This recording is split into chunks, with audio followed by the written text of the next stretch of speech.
we've gotten so in the weeds. What we need to find is good people who are a good fit rather than through the details. Because if it's a good person and it's a good fit and it's something that both parties can build upon, then the flexibility becomes kind of a secondary issue.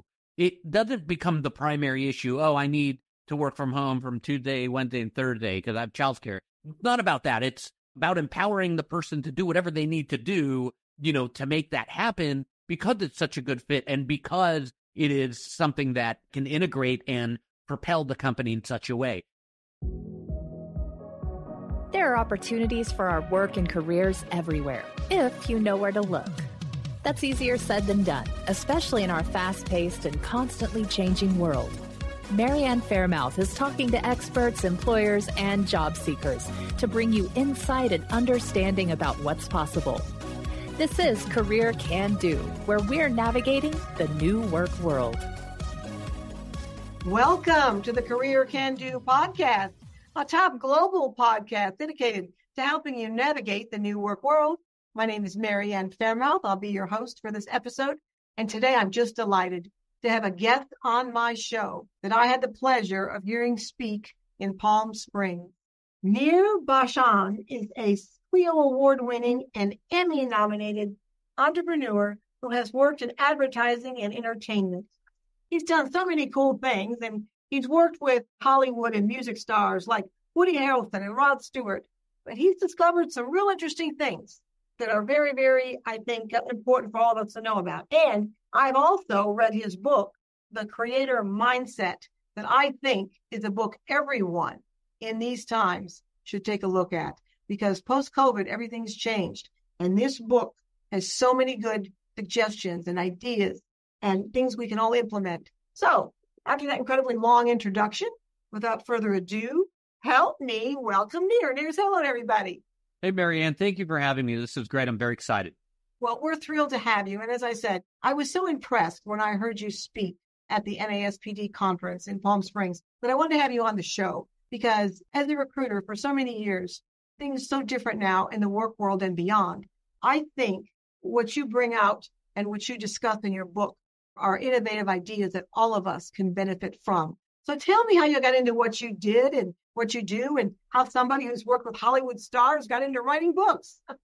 Yeah. So I've been an entrepreneur for my whole life, right? I started washing cars at 9 years old, going door to door, $5 a pop in Los Angeles, where I grew up, trying to make businesses happen. And that has snowballed into a career spent in Hollywood for a while and in the music business. And that turned into running a furniture manufacturing plant, and that turned into more and more things. And at every step of the way, I've noticed that the people who do really well, Ann, are creative. They're always innovative. They always come with life and a spark of hope and joy. And I wanted to be like that. And I wanted to figure out why those actors are creative on a constant basis. Why is that particular business always doing well, coming up with new products and all this stuff? And basically, I found that creativity and innovation are at the core of that human condition to become better, to become more advanced, to get to the next level. And creativity was always at the root of these things. And I decided that I'm going to start writing down a recipe for creativity that everyone can follow, which is in the creator mindset, to become creative no matter what they do. Oh, I think that's wonderful. And Nir, there have been so many studies lately about music and about the different things we get from music. And, obviously creativity is at the base of all that. All right. But I agree with you. I think when you have that creative mindset, your potential and your ability to do things is limitless. And I agree with you. Okay. I think creativity is at the forefront and it's very important. I think sometimes we neglect that. Sometimes you look at the other aspects of work that are more maybe analytical as opposed to creativity. And I think problem solving, expansion, growth, it all starts with creativity. And I really like that. And your book talks a lot about that. Now, without giving the farm away here, but tell us a few things in the book that like the recipe for success and how creativity can help you get there. Tell us a little bit about that. Sure thing. I think a lot of people, when they hear creativity, they think, oh, music or film or acting or sculpture or fine art or dance. But creativity in the workplace is not about that. It's about looking at problems that we have in front of us and solving them in a different way. If you notice, the best recruiters on earth are people that can take a candidate, look at the resume and go, you know what? You don't belong as a project manager. You belong as this kind of thing.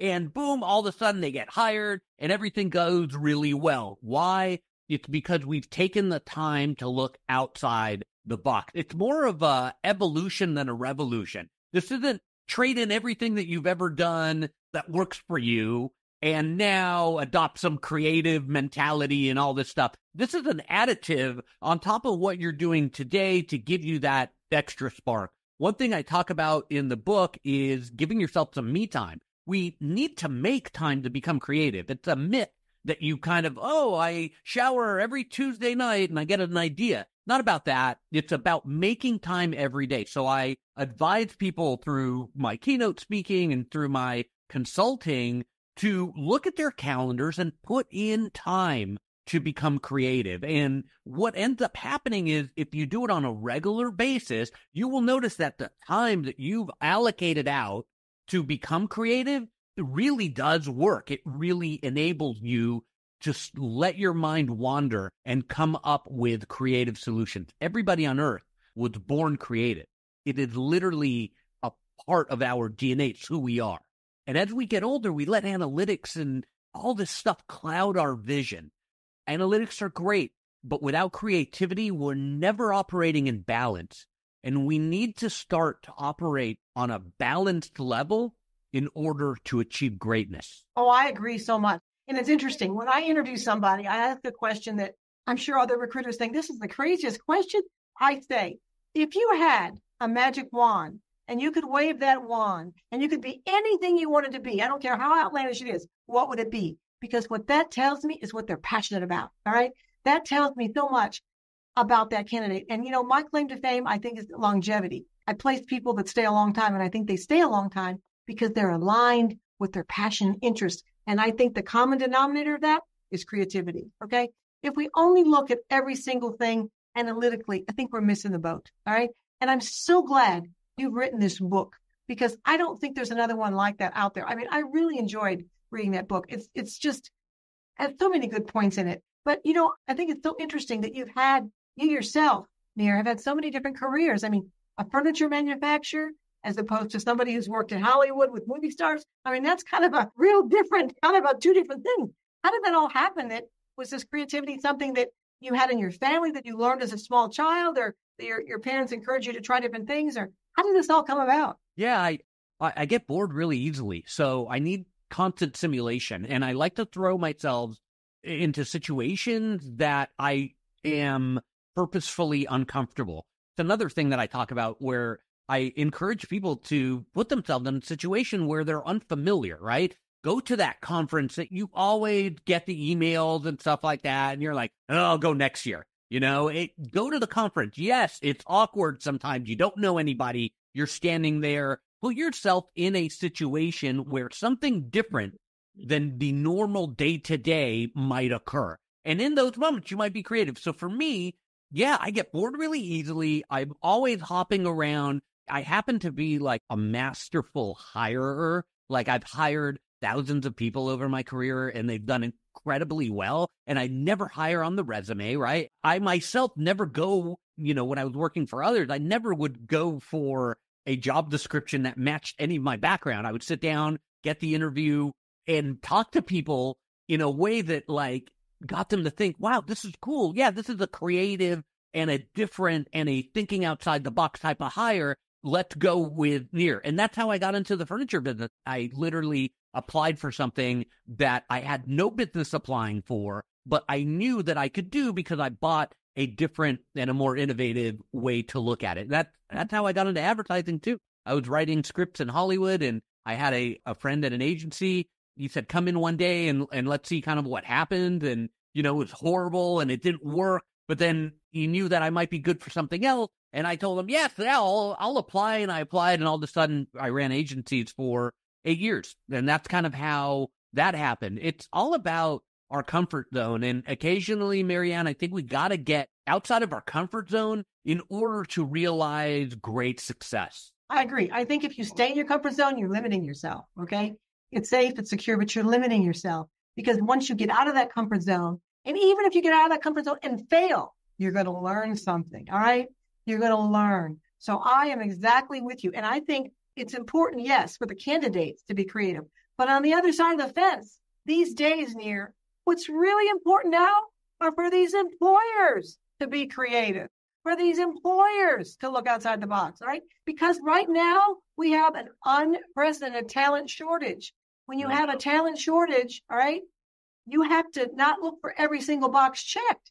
You need to look for things in that person that might not be on that resume, like you said. They're going to help your company grow and expand. And maybe ask questions that pre-COVID you didn't ask. But I think you said something so valuable a little while ago when you said not just look at the resume. Because what I find and what I do, I've been doing this a long time, is that so many of the hiring managers, all right, won't see someone unless they feel that every single box is checked. And I think the hiring managers would really miss somebody great by having that kind of mentality. Do you agree with me?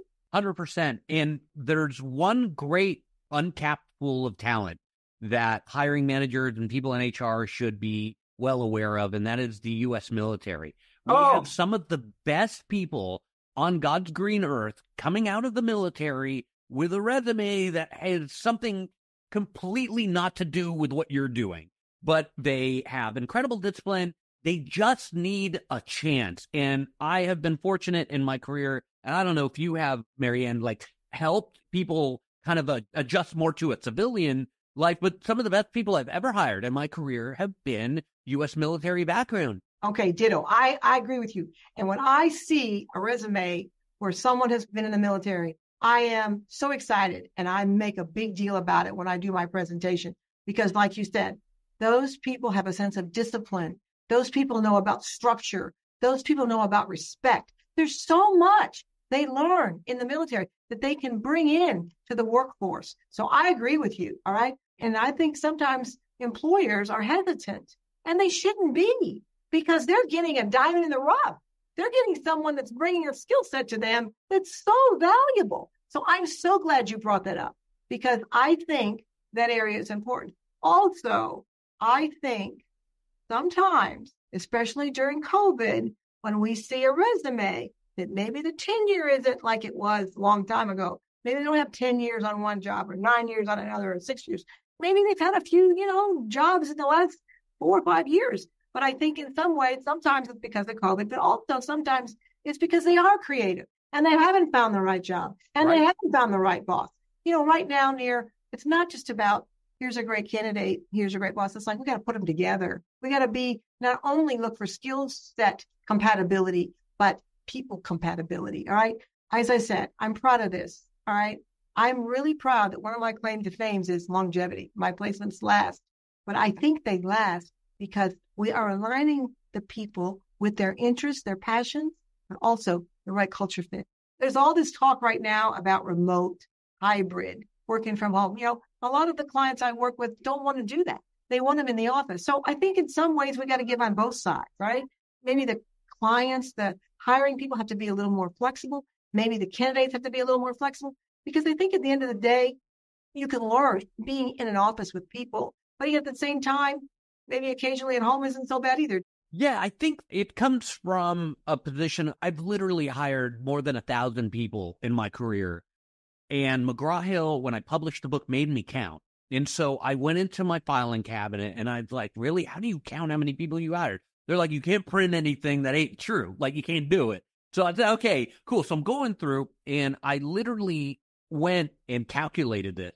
And what I think is going on is one of my favorite things to do. I love seeing people that you've picked and you've found thrive in a role that gives them so much joy and purpose. And I think what we've done is we've gotten a little bit sort of in the weeds of whether it's a hybrid or whether it's work from home or whether the candidate has to travel or whether we've gotten so in the weeds. What we need to find is good people who are a good fit rather than through the details. Because if it's a good person and it's a good fit and it's something that both parties can build upon, then the flexibility becomes kind of a secondary issue.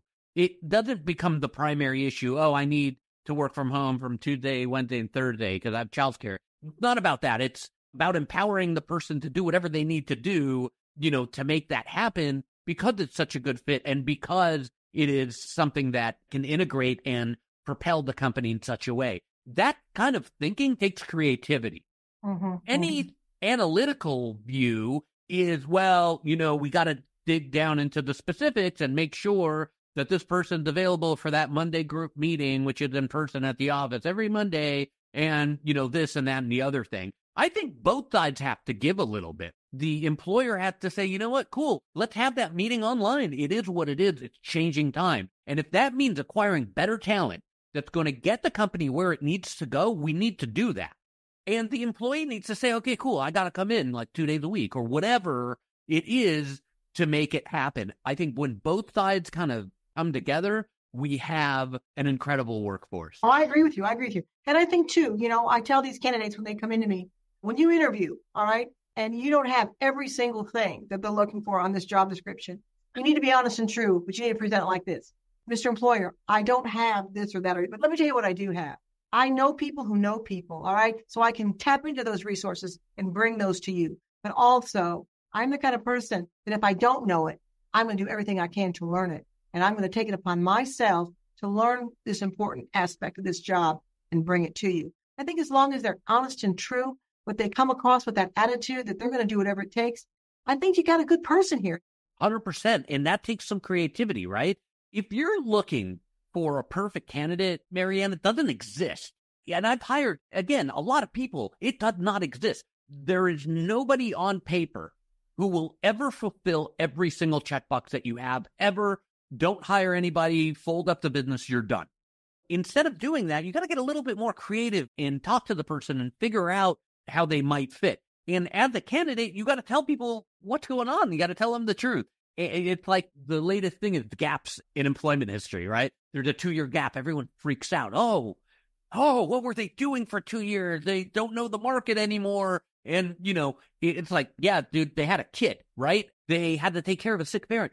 What are you doing? How are you possibly disqualifying this person because they took a 2-year gap? You don't know anything about what they took in their 2-year gap. And more likely, the research has shown, believe it or not, that people who do have those gaps end up being better when they do come back and join the workforce, because what they've done in that time off is recalibrate, refocus on other things, and time off shows that it is a factor of improvement at work, believe it or not. Yeah, I agree. In fact, it's funny you're mentioning all this because I'm thinking about having a travel company on this show, because I think, taking trips, whether it's spring break or in the summer or with your family, I think when you go and you take these travel trips and you go on these excursions or whatever, you come back, you're refreshed, you're a better person, you have more to give, as opposed to those people that walk nonstop, all right? Oh, I can't take time off, I got to work. I think when you take those trips, as you mentioned, you come back a better version of who you are with more to give. So I think, if you got those 2 weeks vacation, go take a trip. Sometimes oh my gosh, feeling is so important. Yeah, there's people who accumulate all this paid time off and they don't use it. And the whole point is to use it to disconnect. And they're like, well, I don't want to come back. I'm going to have 1,000 emails. Yeah, you might, but it'll be even worse if you just stay and knock out those emails because you're a robot, kind of executing, and you've given up on all creative and innovative impetus. It's just a routine sort of thing. And you find that people are happier when they do take paid time off, when they do take vacation time, and when they do step away from the day-to-day grind. And you have to give yourself permission to do so. And in that permission to do so, you will be more creative and more innovative when you come back. You'll have a different perspective. I think, too, that another thing that I recommend people do is network, joining networking groups. because I think when you join these networking groups, you're meeting all kinds of people, you're learning new things, and you can bring those into your workplace too. I think those new ideas. You talk about, you've worked with Hollywood movie stars like Woody Harrelson and Rod Stewart, and you say that these people aren't all that different. Tell me a little bit about what you mean by that. I mean, I would think Rod Stewart and Woody Harrelson are really different, but what have you found that makes them not so different? Well, it's that they have a process, right? They have a process of creativity. You think, I worked for a long time in the music business, and you think, I worked on hip-hop albums. I don't know how that happened. On what albums? I didn't hear you. Hip-hop, rap. Hip-hop, okay, rap. Yeah, isn't that wild? And I would sit in the studio with some very famous people I can't name, to protect the innocent here. And you would think, it's a party, and you think it's like a music video, right? It's nothing like that. Nothing like that. It is start at 9 a.m., end at 5. People have to get home, the kids and stuff like that. And you think, the reputation of, this tough gangster guy and blah, blah, blah. And the guy's picking up milk on his way home because they ran out, and, they can't get the kids to school in the morning, without them having their cereal, and they need their morning routine. And it's true to some degree. Some people in the music business party all night, and some people, do the drugs and all that stuff to get creative. But they're the outliers. They're not the superstars. The superstars all have jobs. They treat their job just like you and I. And they have a routine and a process and a repeatable sense of creativity, a repeatable sense of innovation in their own approach to work. And they're all professional, and they stay within those types of bounds. It is a great myth to think that if you don't have sort of a border around your ideas, that you're free to roam. But no, creativity is really about kind of encapsulating a certain realm of what you want to do, whether it's making a record or whether it's getting to the next job as a project manager, right? To the next sort of ring of a promotion.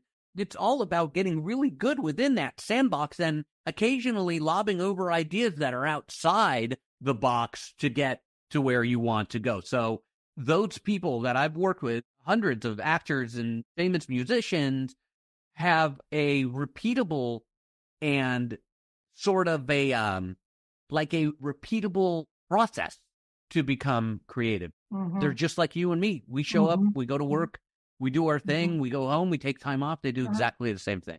You're so inspiring. And I wanted to have you on the show because when I heard you speak in Palm Springs, your speech was just so amazing. If some of these employers want to get a hold of you and have you speak to their groups, how do they get a hold of you? And certainly, how do they order your book? I'd be happy to speak with your audience. It sounds really wonderful. My name is Nir Bashan. There's 3 Nir Bashans in the entire world. So you'll do okay if you just Google Nir, Nirbashan. That's my website too, nirbashan.com. The book is called The Creator Mindset. It's available everywhere fine books are sold, at Amazon and Barnes & Noble. And it was just nominated a top 100 nonfiction book of all time, which is super exciting. It is like number 86 on the list. Right? Oh, that's wonderful. That's so exciting. It's in the top 100. Yeah, you are amazing. And I am so grateful that you took the time to be on Career Can Do. And, Nir, I always like to leave our listeners with 2 salient points at the end that they can take with them from this podcast. If we had to do that, what would you say those salient points would be for this show? Yes, ma'am. So I think one is that anybody can be creative. You just have to allow yourself the space to do it. And we don't, and we need to do it more often. Anybody can be creative. It just takes a little bit of effort, and it's something that you can do every single day. And I think the second point that is really, really important is that we need to balance the creativity with the analytics. Don't just throw away analytics. I speak to financial groups all the time who love Excel. They're on Excel all day, and it's great. It's a tool, but we've traded too much analytics for not enough creativity. And so I would ask your audience to help balance those 2 things out to become a more whole and complete human being. Oh, I think those are wonderful points. And Nir, it has just been such a pleasure. And I feel so honored to have you on Career Can Do. And we certainly will keep in touch. We'll see you all next time. Thank you so much. All this information will also be on my website, Faremouth.com, and download us. We come out twice a month. Career Can Do. We always have exciting people, and we're so fortunate today to have Nir on our show. So thank you all so much, and we'll see you all next time. Bye-bye. We thank you for tuning in to our Career Can Do podcast. We make no guarantees on results for your particular quest, but we hope you enjoy the information presented. The views and opinions expressed in this program are solely that of the guest or speaker and do not necessarily reflect the views or positions of Mary Ann Faremouth and Faremouth & Company. Thank you